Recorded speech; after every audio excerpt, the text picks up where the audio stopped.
Hello, everybody. Scott Golden here with the Golden Opportunities Coaching YouTube channel. Welcome to those of you who are new. Welcome back to those of you seasoned veterans. What we do around here, is bring about conversations of a psychological, mental health, and emotional paradigm. We do that to the best of our ability as often as we can. Sometimes several times per week. Other times, uh, a couple of times per week, depending on my schedule and the chaos therein. If you are looking for life, relationship, business coaching, would love to be of value to you in that way, but the way to do that is to give me the ability to reach out in a manner that leads you in a positive direction on a continual basis. And would love to be able to do that in a way that makes sense to you. Please feel free to reach out at PO Perception on Twitter or in the About Me section of this YouTube page if there is something that can be of benefit to you in that way. Hopefully, there is something that we can connect upon and make the rest of 2021 and into 2022 as positive and progressive as possible.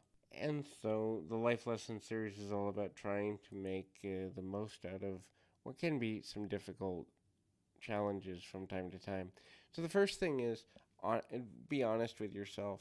Self deception is one of the most dangerous things we can do. We can believe that we're ready for a relationship, ready for a new job, ready for a new challenge, ready to commit to an educational process or to parenthood or to a move, but oftentimes what we think we should do and what we're really ready for are at odds with each other. So, self authenticity is necessary in all situations of making major decisions so that you can begin to understand the value of the decisions you make. Acknowledgement within oneself that one is not ready or is frustrated by being in a situation can be helpful when trying to figure out how to proceed. Understanding that, honestly, you can be both negative and positive about a situation and need to come back to a place of neutrality is important as well.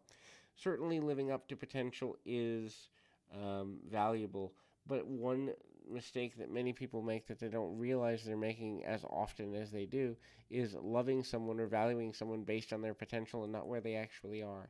When you're in love with a person's potential and or potentially connected to the potential of a person more than where they actually are, there is frustration in relationship, be it platonic friendship or otherwise, with them because you're in love with or connected to a mirage.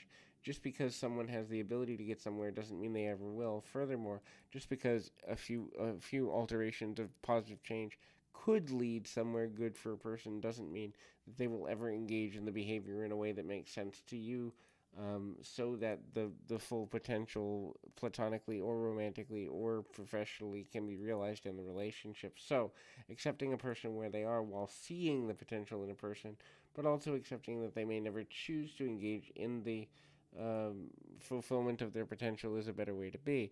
Next is understand that misunderstandings happen. Misunderstandings are based in a disconnection from worldview and perception. So the understanding that in fact many people will misunderstand you because they don't have your worldview is almost guaranteed. Do not take this personally because in reality, very few people mean to misunderstand you, but when a person doesn't have a good relationship with tolerance and or the ability to be able to separate their beliefs from what they're receiving or seeing or sensing, it can lead to miscommunication, which then leads to hurt feelings. It's not to say that you shouldn't be able to have your own feelings and expectations, but understand that just because someone isn't where you are mentally, emotionally, spiritually, or any other facet doesn't necessarily mean that they don't care about you at all. It just means you're not connecting from a communicative standpoint. The next thing is understand that you've got to keep moving through life. Positive things are worth pausing to take a look at, but don't get stuck there in belief that you won't have challenges again. Negative things are a great opportunity for reflection and self-evaluation, but at the same time, your circumstances are not the definition of your identity. Keep moving, move towards goals, move towards dreams, move towards strengthening of self and gaining knowledge and power, move towards valuing your relationships differently and bringing them into new alignment or in a value of connecting at a better level, and so that can be helpful, at least substantially, for the majority of individuals. The next thing to look at is the possibility of kind of needing to understand that life is a head game.